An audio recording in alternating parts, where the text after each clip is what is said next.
Selamat petang, salam sejahtera. Beberapa menit yang lepas, satu tular yang aku dapat mengejutkan. Yang mana kata Khairi Jamaluddin bakal keluar UMNO. Wow, aku terkejut melihat berita tular itu. Yang mana menjadi tanda tanya selama ini. Saudara penonton sekalian, selepas beberapa menit, beberapa jam, tularnya peristiwa yang kita tunggu-tunggu ini, Khairi Jamaluddin keluar UMNO. Akhirnya Khairi buat kenyataan yang mengejutkan seluruh pemerhati politik, seluruh penganalisis politik, termasuk Zahid, Najib, dan Ismail Sabri Yaakob. Dan aku pikir yang paling terkejut ialah Tokmat. Apa kata Khairi selepas ditanya benarkah dia keluar parti UMNO? Mungkin semua spekulasi ini timbul daripada keputusan Tokmat untuk mau bertanding di Parlimen Rembau. Ini menyebabkan Khairi tidak akan ada kerusi lagi tempat bertanding. Takkanlah dia nak cantas-rakan pula kan? Takkanlah dia nak bertanding di kerusi orang lain pula kan? Dan selain daripada itu, aku terfikir mungkin Khairi terasa hati dengan tindakan timbalan Presiden UMNO, yaitu Tokmat, yang mengatakan dia adalah timbalan Presiden UMNO. Suka hatilah di mana dia nak bertanding, kata Tokmat satu ketika dahulu. Saudara penonton sekalian, akhirnya Khairi menjawab persoalan, benarkah dia keluar UMNO? Khairi jawab, tak benar saya keluar UMNO, katanya. Penonton sekalian, spekulasi jangan terus ditolak. Ramai orang yang selalu aku kata, berita-berita kabar angin jangan terus ditolak, jangan terus tak percaya. Karena banyak kali di Malaysia ini berita kabar angin menjadi kenyataan.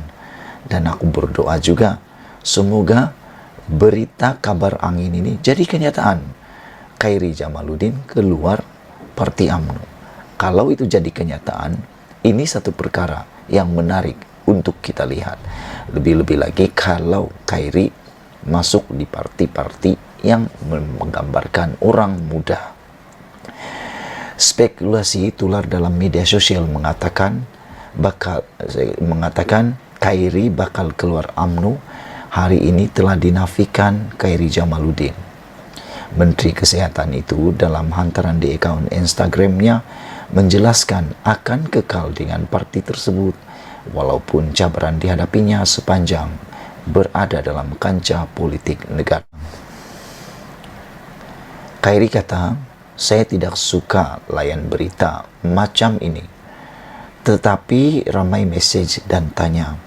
Saya tetap UMNO, saya menang ketua pemuda, tetapi tidak dilantik kabinet dan di pulau. Tetap UMNO, kata Khairi lagi. Waktu kala PRU dan macam-macam penganiayaan politik, tetap UMNO. Saya kalah pemilihan parti bagi jawatan presiden dan dipandang semacam, tetap UMNO, katanya lagi. Kena cari kawasan baru pun tetap UMNO. Jangan risau, dulu, kini, selamanya, kata Khairi lagi. Dalam hantaran tersebut, untuk rekod, video tular tersebut banyak menyentuh berkisar arahan yang diberikan kepada Khairi untuk melepaskan kerusi parlimennya yang disandang di Rembau. Media sebelum ini melaporkan Khairi diarahkan memberi laluan kepada timbalan Presiden UMNO, Datuk Seri Muhammad Hassan, untuk bertanding pada pilihan raya umum ke-15. Mahu tidak mahu, Zahid kena telan keputusan yang hebat ini.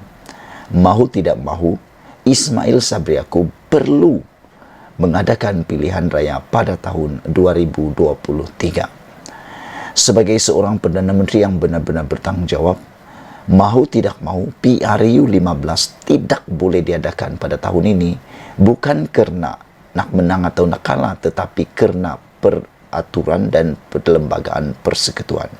Mengapa? Dengar ulasan ini baik-baik. Pembentangan belanjawan 2023 hanya akan diumumkan, hanya akan dibentangkan pada hari Jumaat pukul 4 petang 7 Oktober 2023. Belanjawan tersebut akan mengambil masa 32 hari untuk mesyuarat dalam Parlimen ke-14 yang bermula 3 Oktober tersebut sehingga 29 November. Ikut peraturan dalam Malaysia sebagai sebuah kerajaan persekutuan yang bertanggungjawab, rang undang-undang itu akan dibentangkan pada 7 Oktober 2022 diikuti oleh pelbagai perbahasan di Dewan Rakyat sepenuhnya di peringkat dasar dan jawatan kuasa. Jangan silap, perbahasan itu banyak kali akan mengalami perbahasan di peringkat dasar, kemudian di setiap kementerian, dan belanjawan itu juga akan diundi dan akan diluluskan berdasarkan undian tersebut. Saudara penonton, proses yang saya sebut tadi itu, pembentangan, perbahasan di dasar dan di setiap kementerian itu, semuanya mengambil masa sehingga ke bulan Disember 2022.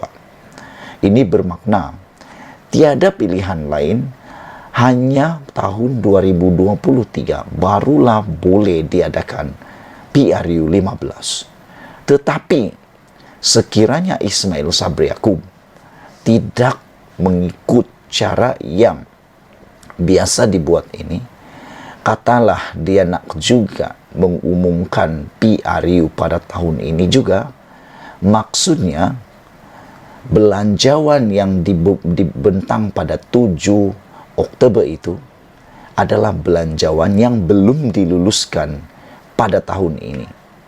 Makna kata, kalau PRU diadakan pada tahun ini dan belanjawan itu telah dibentangkan, belanjawan itu adalah belanjawan yang sia-sia.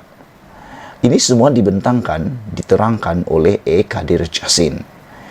Sekiranya belanjawan itu, bukan E. Kadir Jassin, maafkan saya, tapi telah dibentangkan, dihuraikan oleh Hassan Abdul Karim, ahli Parlimen Pasir Gudang.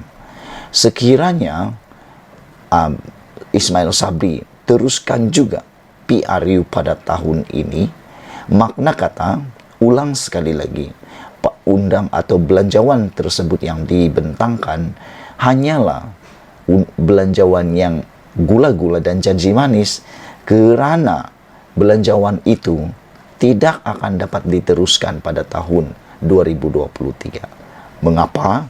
Karena belum diluluskan oleh Parlimen pada tahun ini. Kalau pada waktu selepas PRU barulah nak luluskan, tidak boleh, kata Hassan Abdul Karim. Belanjawan itu perlu dibentangkan sekali lagi. Maknanya, belanjawan lain yang akan dibentangkan, bukan belanjawan pada kali ini, kata Hassan Abdul Karim. Jika senario ini benar-benar berlaku, maka rang undang-undang perbelanjaan 2023 perlu dibentangkan semula oleh kerajaan persekutuan yang baru. Ditambah lagi, jika parti politik yang akan memerintah tahun depan nanti adalah kerajaan baru, itu lagi parah. Saudara sekalian, kita tidak mahu pembentangan belanjawan olok-olok atau wayang atau sandiwara sahaja yang diumumkan, dibentangkan pada 7 Oktober nanti. Mau tidak mahu, perlu sebagai rakyat Malaysia, aku mahu belanjawan itu diluluskan terlebih dahulu sebelum diteruskan PRU. Nanti sia-sia saja belanjawan itu dibentangkan. Ikuti terus ulasan ini.